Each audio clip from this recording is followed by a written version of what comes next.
Hey everyone! Today I'm starting off with my curls already done. I'm just letting them sit here so that way I can take them down at the end of doing my makeup. So that way my curls last a really long time. I am prepping the eyes using the MAC's Paint Pot in Soft Ochre. This is my favorite eyeshadow base. It is seriously amazing.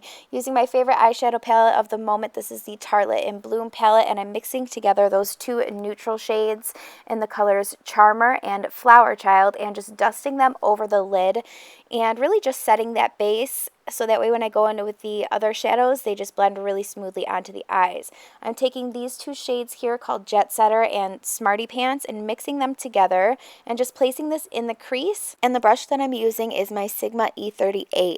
As you can see, I'm just going back and forth and building up the color in the crease, and then I'll be moving on to placing a highlight onto the brow bone. So I'm going to take my Sigma E59 brush and picking up the shade Charmer from the palette and just applying this right onto the brow bone. I'm just cleaning up the edges using some makeup remover, and now moving on to my favorite color from the entire palette.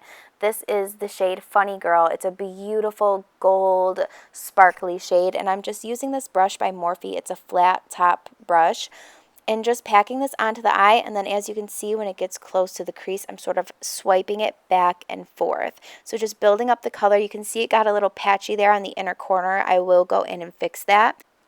But just keep building up the color. And on my second layer, I did spritz my brush with a little bit of MAC Fix Plus just to intensify that shine. But as you can see, it's building up really easily. It's such an easy palette to work with. All of these shades are super blendable, and I just love this look. This has been my go-to, like, simple glam look because it's not too much, but it just adds a little bit extra to your makeup. So I'm moving on to liner. I'm using my Maybelline gel liner and my Bdellium Tools number 116 brush and just creating a really small wing. I tried to keep it pretty skinny. Like, I didn't want a thick wing because I don't want to take away from that glittery shadow on the eyelid.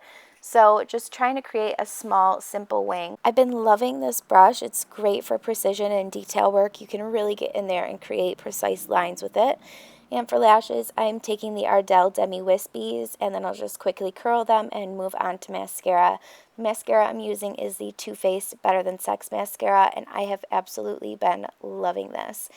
I think it's my new favorite mascara. So just applying a couple coats of that, and then I'll be moving on to liner. I'm going to be using this new liner from Maybelline. I believe it's called their Master Precise Liner, and I'm going to be tight lining, so lining the upper and lower waterline. Then I'm going to be moving on to the face, and I'm going to be prepping the skin using the Makeup Forever Smoothing Primer and also some of MAC Fix Plus to add some extra hydration.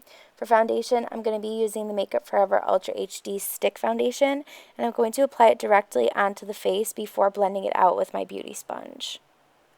The sponge that I'm using is by Real Techniques, and I'm sorry if my voice sounds raspy. I forgot to mention in the beginning, I have been sick, so if I sound a little weird, that is why.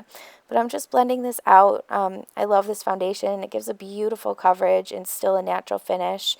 And I'm using the Becca Under Eye Brightening Corrector right underneath the eyes. This is going to disguise any dark circles. For contouring, I'm taking the Anastasia Beverly Hills Cream Contour Kit in the shade Fair.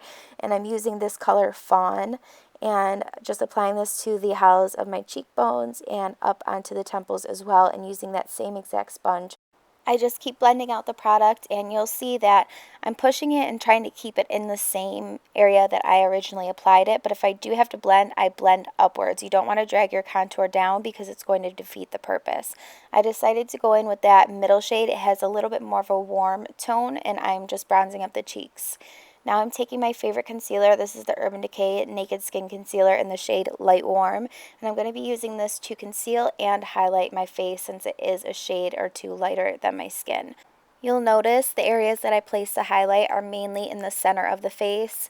For this reason, it just brings more attention towards the center of the face, and it balances out the highlight. If you were to just place it underneath your eyes or just on the chin or just on the forehead, it wouldn't look right. So you have to balance out the highlight just like you would balance out your contour. and I'm just blending that out using the same exact beauty sponge. I just flip it over and use the other side that I didn't use for the contour. Moving on to powder, this is the RCMA No Color Powder, and I'm using my Morphe M438 brush. This is my favorite setting brush at the moment, and I'm going to be baking today, so you'll see that I'm applying an excessive amount of powder. I'm going to let this bake on my skin and sort of sink into the skin, and it's just going to give a flawless finish. This technique really helps your makeup last all day long, so I'm just going to let this sit here while I apply my bronzer, and then I'll sweep it off afterwards. For bronzer, I'm going to be using this new Physicians Formula Butter Bronzer, and I have been loving this lately. It smells like summertime. You have to go and try this for yourself. And I'm using the Sigma F05 brush to just add a little bit more contour and then bronze up the sides of the face as well, and bringing it up onto the forehead. But yeah, I've been loving this bronzer. It's the perfect neutral shade. I feel like it complements my skin tone really well. I've really just been enjoying it. So once I'm done with that, I'm going to take a fluffy brush and just start sweeping away all of that excess product that I've been letting sit on my skin. As you can see, it just leaves such intense definition. So if you're not going for that look, I wouldn't suggest doing this technique. I was going for an intense contour, so that's another reason why I decided to do the baking technique. Now I'm just taking a little bit more of that bronzer and just bronzing up the sides of my nose. I feel like if you skip this step, then the face just looks completely unbalanced, so I always add color to the sides of my nose. Moving on to blush, this is a mineralized blush by MAC in the color Just a Wisp. It's a really pretty soft pink shade. I feel like this color will just complement so many different looks. And the brush that I'm using, by the way, is the Morphe E58. And now I'm going to go into my Tarte blush palette. This was a limited edition palette from over the holidays, and I'm just picking up more of like a raspberry blush and focusing this more back towards the temples, not really so much towards the apples of the cheeks, just to add a little bit more color. For highlight today, I decided to switch it up and use a different product. So I'm using my Mary Luminizer by The Balm, and I'm taking my Morphe M501 brush. This is a beautiful highlight, you guys, and it is super, super intense. I'm not sure if it's really picking up on camera how seriously intense this highlight is. Now I'm taking my Skindinavia setting spray. This is the bridal setting spray. It's supposed to keep your makeup on super long, and I'm just taking that medium brownish red shade and using a flat definer brush to just place this onto the lower lash line. For mascara, I'm just taking my Rimmel Lash Accelerating Mascara and applying one quick coat to the bottom lashes. I am going to be showing you guys two different lip options along with two different hairstyles. So for the first lip option, I used the Anastasia liquid lipstick in the shade Milkshake and just applied this to my lips. As you can see, it's super, super nude. And then after I applied that, I just quickly outlined the outer corners using a ColourPop lip liner. I believe it was in the shade Westy, just like a soft pink I used. This just helped add a little bit more definition to the lips. And you'll see I do go back and add a pink gloss over. I didn't want to keep the lips matte, I decided. So I took my lip gloss by Sephora in the shade Baby Doll and applied that over top of the liquid lipstick. And now I'm just taking down the curls. This was the first look that I came up with. I have to get better at showing the actual hair process. Like, I would like to do some hair tutorials, so I have to work on my filming setup in order for me to be able to do that. As you can see, it's sort of a soft look. I left the curls down with a soft pink lip. So I love how this one turned out, but the second look I would probably end up wearing. This is the new Dose of Colors liquid lipstick in the shade Chocolate Wasted.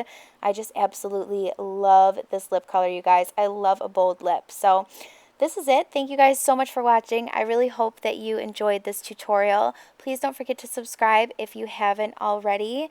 And I will leave the links to all of my other social media sites down below. Thank you so much for watching, and I look forward to seeing you in my next video. Bye!